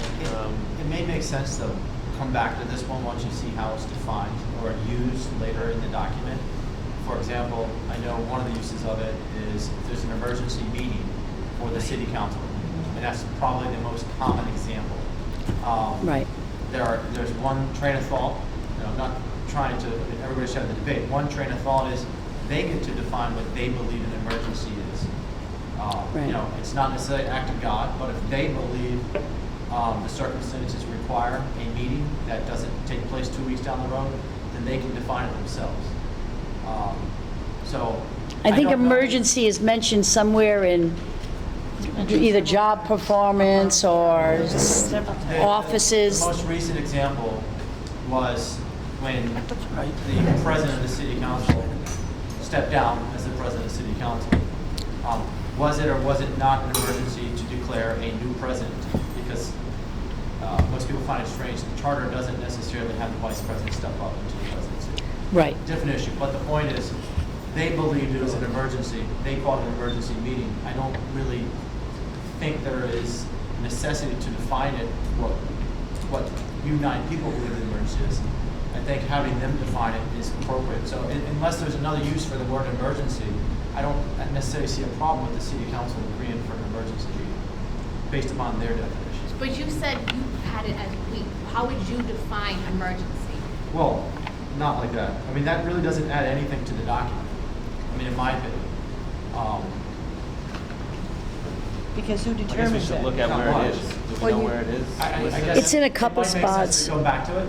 It's in a couple spots. It's about meetings, and it's in, Legislation. right, and it's somewhere in some of the jobs, some of the positions. Okay. Motion to table. There's a motion, seconded by Laura. Motion to table by Mimi, seconded by Laura. All in favor? Aye. Motion passes. So number 6 is tabled as well. And I would strongly suggest that, maybe when these table, like definitions especially, maybe we all try to come up with, definitions and then brainstorm whenever it comes back up again. Number 7, full city council. The entire authorized membership of the city council, despite notwithstanding any vacancy which might exist. Alan? My notes basically, I think you could take out the word authorized and end it at the end of city council, so it would be the entire membership of the city council. That's it. because if you're vacant, you're not a member of the city council. I mean, it's, Like, I don't know why they put vacancy in there. Like, why did they need to? I think they were just saying if there's a vacancy, Can I it tell still you what? constitutes a full One city word, council. Well, consultant. oh, okay, okay. All right. Is that not how I'm reading it? So it could read the entire membership, wait a minute, where am I? Entire? The entire membership of the city council, period. Right. And then it's the same then for 8 and 9. So 8 and 9, following that line of thought, full multi-member body, the entire membership of a multi-member body, striking despite any vacancy. I find it weird that number 9. Did they put that in, though, because they were trying to say if somebody's missing, that's not a full membership? Well, they're trying to say that it's considered a full membership even if someone's missing. Right. Would that be a problem? What's it used for? A vacancy is not they didn't show up, a vacancy is the seat's vacant, right? No, but what's the term full city council used for? Is it? Right, you have Is school that committee, but also- not you're city not a council. full member. Yeah. I don't know. If they use it for everyone. Like, can someone let's just say, for instance, there's a meeting and everybody isn't there, or one of the seats are vacant, does that mean that the vote No, If you have no, a because quorum. as long as you have a quorum, Right. you can So- conduct business. Right, so quorums address that. That's what I mean. That's why I don't- When there's a vacancy. But my Or point somebody is, not missing. Somewhere in this document, the term full city council must be used in a technical sense. And that's Isn't where I it- think we're isn't having it trouble with used the when you- definitions. you would think, but I'm not sure you're correct. I mean, Well- it's a fair assumption. I think. No, but full- that's what I'm saying. I Right. think we're ahead of it. Yeah. I think we should go over definitions, but We might want to After vote. we see where we're that taking them is. in a general sense. Right, Yeah. I think one thing to do is maybe have a subcommittee just on the writing the definitions. definitions, yeah. Not a bad Not idea. important. The issue that comes up on a regular basis is, what constitutes majority for voting purposes? Is it, Yeah. is the majority of the members that are present? in Present, that or quorum, the 9. Or is it the full body? And generally speaking, later on when we get to city council, you'll see, for them to pass an ordinance, it specifically states, notwithstanding any of these definitions, it states that it has to be a majority of the full city council. Yeah. So, once again, I'm not sure we need the definition here if we're then going to define it later on. I Um, think there's another section where it talks about the members present, although you always need at least, at minimum, 5 votes to pass any ordinance, and some require 6. I would say typically, most rules, not necessarily Fall River, is you just need a majority of the quorum present. But that's not usually the case in Fall River. So it's probably why these definitions are here, but I think Yeah. John's right, we probably can hold off on some of these until we see how they're used. Not a bad idea. Some of them do change. We're just going to waste a lot of time defining things to then have to go back possibly. And change the it, definition? Is there a motion? I'll second that. I can't make it. You can I'll make take it. the I'll make a Can we wait motion. until after the general Second. laws and general laws? So there's a motion to take the definitions review, take it up at another date? Yes, after we And- come Can we to- wait Can we wait until, till after general laws? Well, I think the essence of it, of the motion was, because these definitions come up in areas that we don't know, that we go back to definitions As we are in the as we section. go along, right? Because Yeah, if we fair change enough. what they I'll just are. plant the seed. I don't see why we need 10 Yeah. general laws and 11 general laws. Right. From my reading of it, and maybe something will come up, we use 11 capital G, capital L general laws Right. with some regularity. I don't know where the lowercase general laws is ever used in this charter. So No, I have no idea. scratched out on my copy. Another full power on the part of the consultant. So here's the deal. We can whiz through some of these, and if some of them are complicated, we can always go back. I mean, what we're talking about right now is not the written in stone, the final version, right? I mean, we're still going to do a report. I mean, so if emergency, if 5, 6, 7, 8, and 9 is something that we need to come back to, then let's just come back to it. And then, To the way discussion on definitions. right, I mean, we can go back and forth. I think there needs to be some flexibility with the definitions. But I agree with Alan, though. 10 and 11 are redundant. Let's pick one or combine them, right? I think they're different, but I don't think we need 10. They're different. Yeah, 10 is, So can I ask a Robert's Rule of Order question? I believe Madam there's a Chair? motion on the No, you floor. cannot. You can look it up in the book. Well, if we table the motion, then we have to lift it from the table every time that we talk about it. So if we just delay the discussion, we don't have to lift Well, it that's from why the I didn't want a table? motion to table. Okay. I didn't want to say that Okay. So because So we have a Delay. motion, and the motion on the floor is. that we can go motion back and to forth with the delay definition. Delay the definition. discussion. Right, because we need to see where they're used, Okay. right? So that was my point of. I mean, it's not information. difficult to lift it from the table, except that you have to put it on the agenda. Right. Thanks. So, yeah, but, so things come up as we discuss, so if it's not on the agenda, so I would just say to make it easier, that we just do make your motion, Mr. Robelard. Motion to delay the discussion on definitions. I would second To that away motion. debate. Some discussion? We already have a motion that was made. All right, what was the first motion made? The motion, was there a motion to table? Because if so, that takes precedence. No, I didn't know. Well, there's there's motions to table 5 and 6. That a motion to table takes precedence over any other motion. Yeah. Those motions to table were made and passed, All right, 5 and 6. okay. Yeah. Then there was another motion, what was that? To delay any further discussion of definitions to away the date. That was made by Mr. Campos, seconded by Mr. Mitchell. Okay. And there's any more discussion on delaying the discussion of the definitions? All in favor? Aye. I'm abstaining. I'm abstaining from that.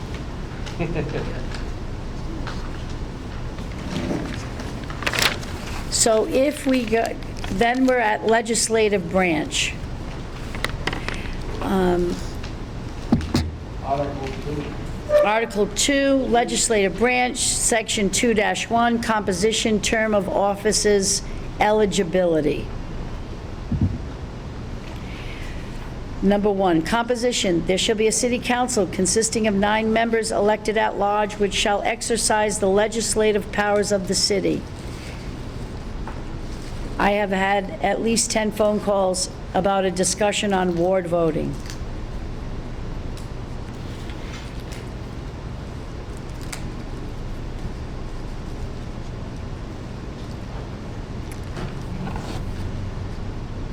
And I've had phone calls about changing the number instead of 9 to less members at large. Just to let you know what the phone calls have been. Ward or less city councilors?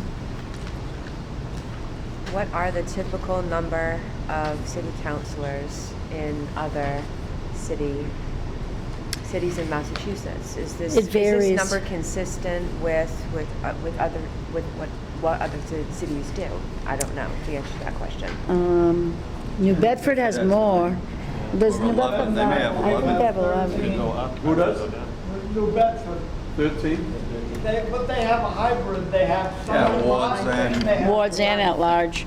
I did some research, because I was like wondering, where did 9 come from? We're 9 wards in Fall River, we've always have been. But you know, right now, we have about 90-something thousand people in Fall River. In the 1900s, somewhere in there, we had almost 100 and, I gotta tell you something, the numbers were crazy, but all we had was we had 3 selectmen at one time, when the population had 50,000 more. So I don't know. I mean, I'm not educated on ward voting. I just know that I looked back in Fall River's history, and we started out with 3 selectmen. It wasn't until later on that we ended up with a mayor. Then we had a mayor that served for 4 years. Then we went to 2, then we went back to 4.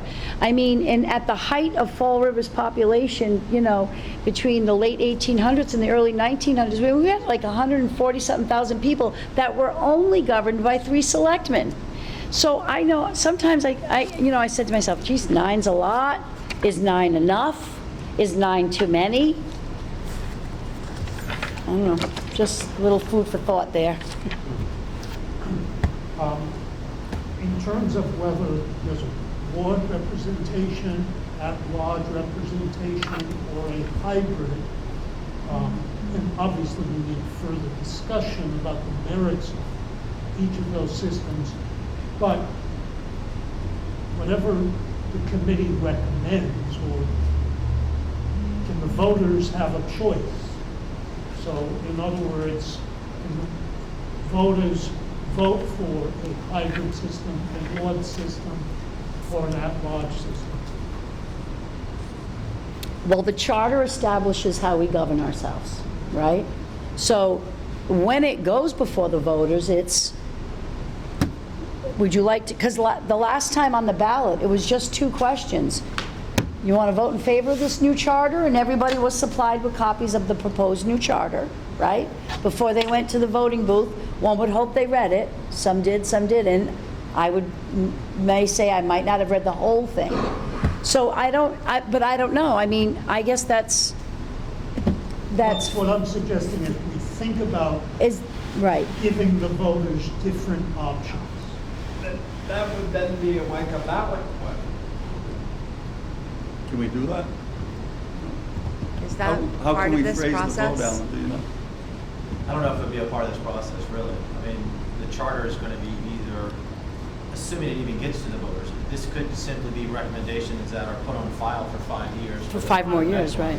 5 more years, but assuming it immediately got to the voters, I think they would either vote to approve it or not approve it. They would be able to approve this paragraph, but not that paragraph.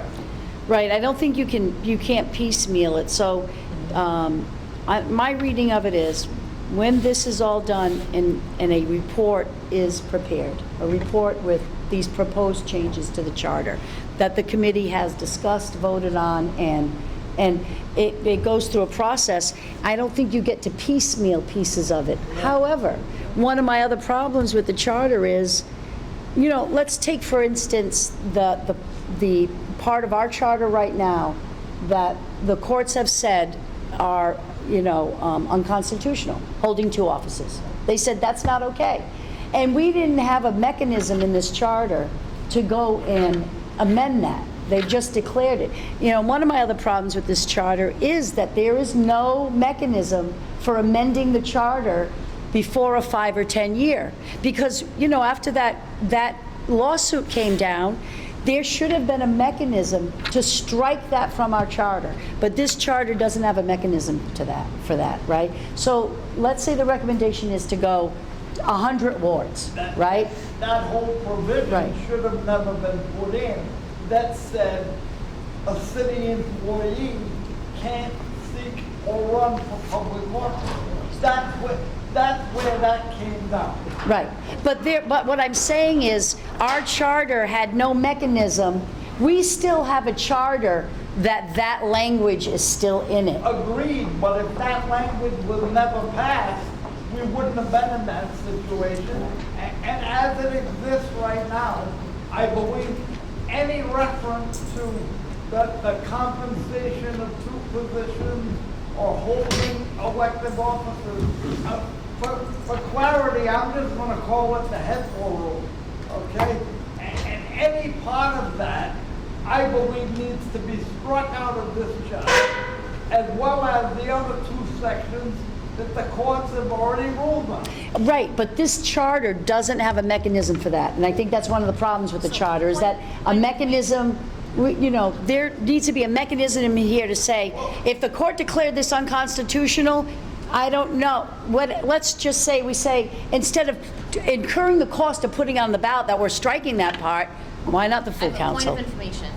So, or what we're saying is that we can only review this for 5 years and then it's gonna sit for another 5 No. years, because that's ridiculous. No. Or are we able to make our suggestions and then request that it goes for changes that we need? Is that what we can do? We prepare a report with our recommended changes. Okay. And so it's not. It goes to the city clerk. Yes, She stamps it, yeah. she sends it to the city council. Because maybe the recommendation of the committee is, city council, these changes need to be made, right? City council votes on it, Okay. approves it or doesn't. Then it goes to the mayor, and then the mayor approves it or it doesn't. And then it goes to Boston, to the AG's office for the municipal law department to look at it and say one of two things. It comports with state law or it violates state law. And then it comes back, and then it goes on the ballot. So we have the ability to at least make this. If that's how the process goes. I- If all the yays come down.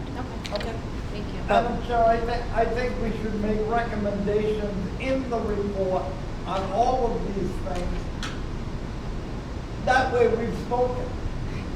I'm gonna go along with whatever the board does, but I would like to think that the charter needs immediate revision. That's my position. I mean, we've had lawsuits, we've got an unconstitutional clause in there, and we can't change it. You know, I mean, whatever we decide, we need to make a recommendation, take votes up or down. If Right. it passes, it gets in the report. Correct. If it doesn't, it doesn't go in.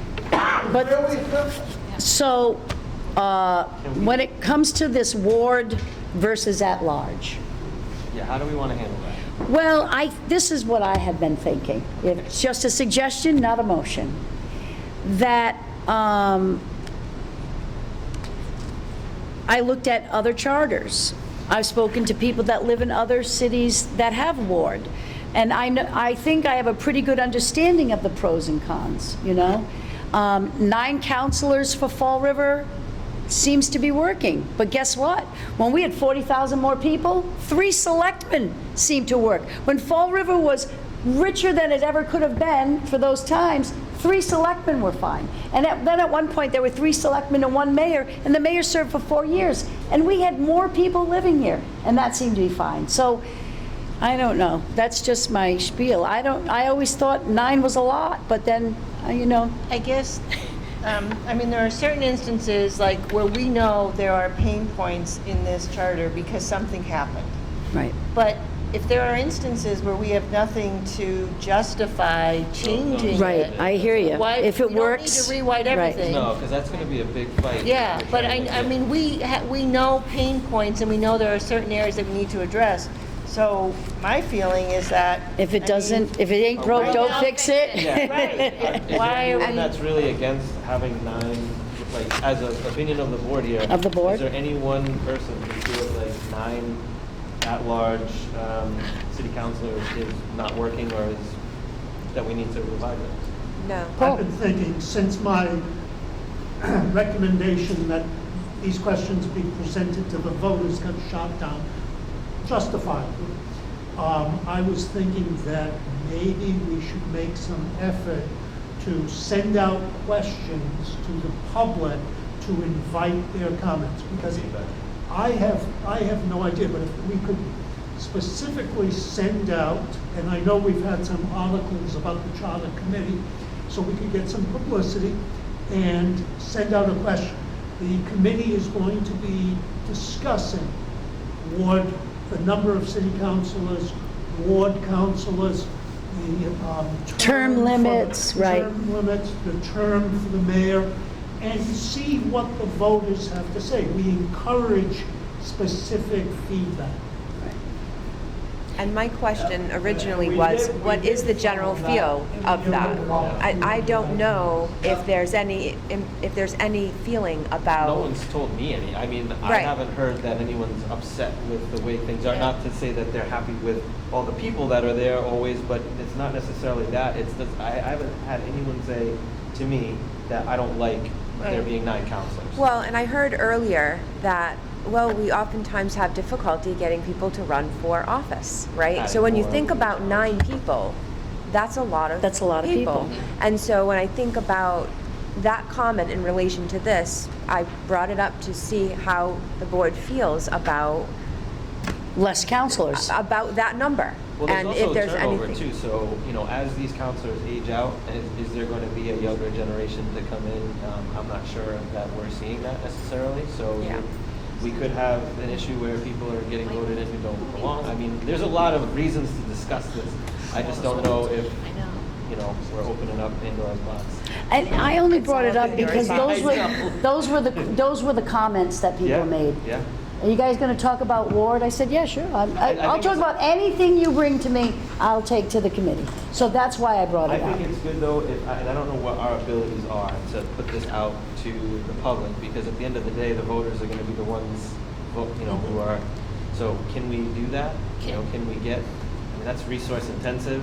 I just have a suggestion, shoot me down. We are time sensitive here. We have to June to file a report. We know we have some big issues on the table that we need to discuss right away, such as the Yes. stuff that's been shot down in court. So I think some of the things that are not a precedent issue, maybe we should wait and discuss that maybe if we have time at the end, or they'll have to wait for the 10-year mark, but I think that we have some heavy pressing issues that we need to fix ASAP and with Right. our limited amount of time. And I'm with you. I think 9 counselors, 2 years staggered is fine. I mean, I'm of Kathy's, if it isn't broke, don't fix it. So like, I mean, if somebody wants to do a movement to go to Ward, God bless them. Let's get a grassroots movement going. Let's We'll fix change to what's Ward. broken. Let's I fix like Ward because I think areas of Fall River are underrepresented. But, I mean, I'm just want to, yeah, I don't like Ward, so we could argue right, this with like right, all day five long. And not only that, but we haven't had any public input that has said, you know what I'm saying? There's no one here tonight saying, you need to talk about Ward. Yes, so I think we should, not to say, I think that we should, personally, we should focus on the stuff that's been in court that we need to change Right. ASAP. And then if we have time down the road to, frolic along in that field, then mine is well. I hear ya. Move along. Okay, Yeah. I mean, that works. So can we, it seems like there's some pressing issues. There is pressing Can issues. we make like a list of that perhaps? Because obviously we need to go through this document word by word. and- right. Supposed to be the 5. So, Because you said a bunch of things that were, obviously with court cases and things that we need to address. Those are big ticket items that we should try to deal with Right. strategically. I mean, recall seems to be a hot Recall's a button big one. issue. Obviously, we've got some public And I think recall ties in with eligibility, which is coming up next. I mean, I think eligibility, term offices, recall were the hot button issues. That's most of the calls. And what I was thinking is that, I know we have the Jason Correa decision in the recall case. We have the. Josh Hetzler. The Hetzler, right.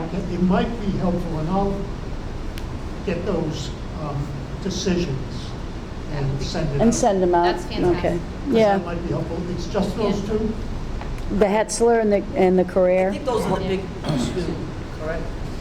Yeah. Sections. Well, they were the ones that generated a lot of Then what we legal lost- action. We lost in court.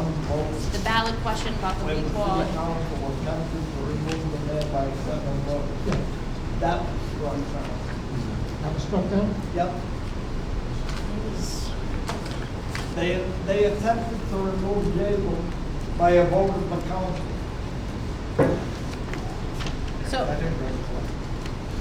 So, Was that, I don't know about, that. Was that challenged in court? I didn't, okay, you're they right. didn't vote.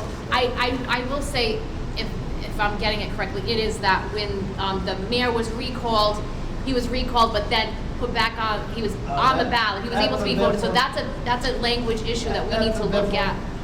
So that we need to look at can you work in the city government and serve on a city office? That needs to be looked at. Well, and ASAP. And the it comes under eligibility. When I thought about, eligibility is one of those areas that you can address those concerns. Like, any voter shall be eligible to hold office of councilor at large. If a councilor at large removes from the city, that office shall immediately be deemed vacant. But I think under eligibility, you could also put the language, any city, any city councilor who's convicted while holding the office, you know what I mean? And, shall be deemed ineligible for that election. I mean, there's ways to look at it under eligibility recall, and that's just Yeah, I think what I thought. It's 6:55. Did we, Mr. Clerk, did we ever vote on a time limit for the committee meetings? I make a motion. Like, did we say we were staying here for 2, 3, 5 hours? Was there a motion ever made? We never took a formal vote.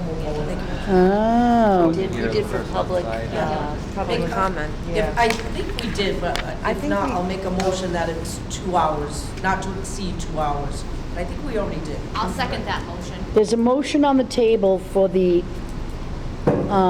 special charter review committee meetings not to exceed 2 hours. Roll call. Is there a second?